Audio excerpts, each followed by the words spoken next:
দুনিয়াতে যার যেভাবে মরণ তার হাসরও সেভাবে, তাহলে ইমানদার যে যাকে চেনার মতো বিশেষ শান তার ভেতরে আছে, কিয়ামতের দিন এগুলোর মধ্যে আল্লাহ তাআলা বিশেষ নূর তৈরি করে দেবে, তাকে সহজেই চেনা যাবে। হ্যাঁ, কিছু মানুষ এমন থাকবে, সহিহ বুখারীতে একাধিক হাদিস আছে, তারাও বড় আশা নিয়ে কিয়ামতের দিন নবীর কাছে ছুটে যাবে। কেন? নবীর হাতে হাউজে কাউসারের পানি পান করবে বলে। আর আল্লাহ নবীর সামনে এত বেশি পরিমাণ পেয়ালা থাকবে, পেয়ালা বুঝেন তো, এত বেশি, আসমানে তারা যত বেশি দেখেন এর চাইতে আরো বেশি পেয়ালা থাকবে হাউজে কাউসারের পাশে। নবী এগুলোতে পানি উঠিয়ে উম্মতকে দিবেন, আর উম্মত সেই পানি পান করবে। একবার যে পানি পান করবে, দ্বিতীয়বার আর কখনো তার পিপাসা লাগবে না। কেন? কারণ এই পানি তো দুনিয়ার পানি না, এই পানি তো জান্নাতি পানি। জান্নাতের নাহারে কাউসার থেকে দুইটা পাইপলাইনের মাধ্যমে পানি এসে পড়বে হাউজে কাউসারে।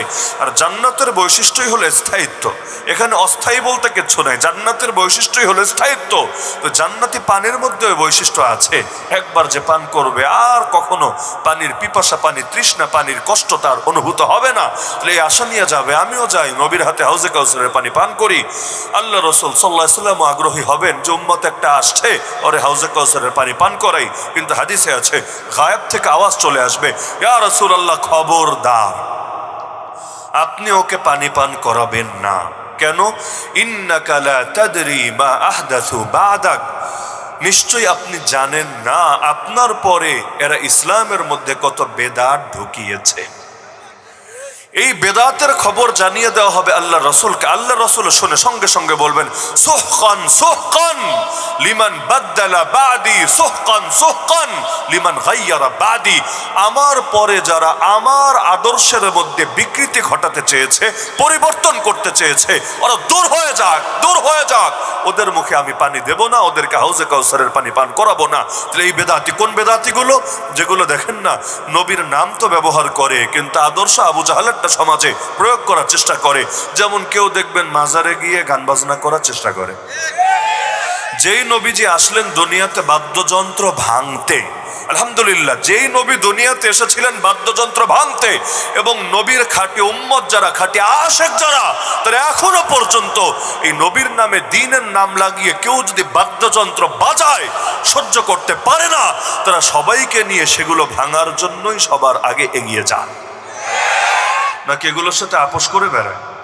সব জায়গায় আপোষের সবক চলে না। হ্যাঁ, আপোষ হবে তখন তুমি যখন পরিচয় তোমার নিজেরটা ব্যবহার করবা। যেমন হিন্দু খ্রিস্টান নিয়ে আন্দোলন করি না, কাদিয়ানি নিয়ে ঠিকই আন্দোলন করি। পার্থক্য কোথায়? হিন্দু খ্রিস্টান ইসলামী পরিচয় লাগায় না। তুমি ভাই অমুসলিম, অমুসলিমের পরিচয় থাকো, তাহলে তোমার দ্বারা কেউ ধোকা খাবে না, কেউ আইওয়াসের শিকার হবে না, কেউ মিসগাইড হবে না। কিন্তু তুমি ধর্ম পরিচয় একটা হবা আর নাম আরেকটা লাগাবা, মানুষ তো ধোকা খাবে, মানুষ তো ধোকা খেয়ে বোকা হবে। আরে দুনিয়াতে আওয়ামী লীগ পরিচয় লাগালে আওয়ামী লীগের আদর্শই মানা লাগে, বিএনপির নাম লাগালে বিএনপির আদর্শই মানা লাগে। এক সাইনবোর্ড লাগিয়ে আর একজনের দালালি করতে গেলে দলের লোকেরাই লাইট থেয়া দল ছাড়া করে যায়। তাহলে দুনিয়াতে এক দলের ব্যানার লাগিয়ে আরেক দলের পলিটিক্স করা যায় না। আর সেখানে এক নবীর নাম লাগিয়ে আরেক নবীর আদর্শ মানবা।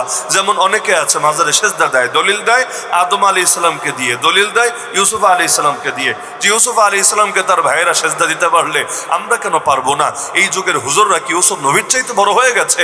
আরে না, এই যুগের হুজুররা ইউসুফ নবীর চাইতে বড় হয়ে যায় নাই, তবে তোর মাথার স্ক্রুটা একটু ঢিলা হয়ে গেছে। কেন? আগে তুই ক্লিয়ার কর কালেমা পড়েছিস কার নামে।